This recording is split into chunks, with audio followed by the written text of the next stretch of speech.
Hivi karibuni Ali Shabani kama alioa mke wake mwingine kimya kimya. So kuna kitu kimoja cha habari nilikuwa nimeona wanajadili na kusema kwamba sababu kwa nini kama anaoana kuachika sana ni kwamba na kuachana sana ni kwa sababu hana pesa.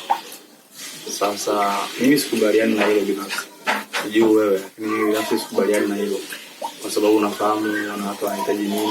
Security, sio pesa tu.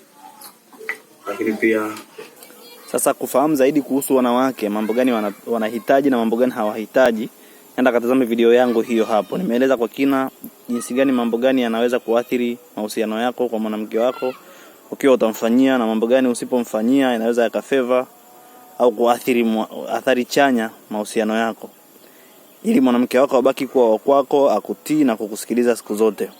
Sisi ni binadamu, tunasahau wakati mwingine, na huu ni ukumbusho.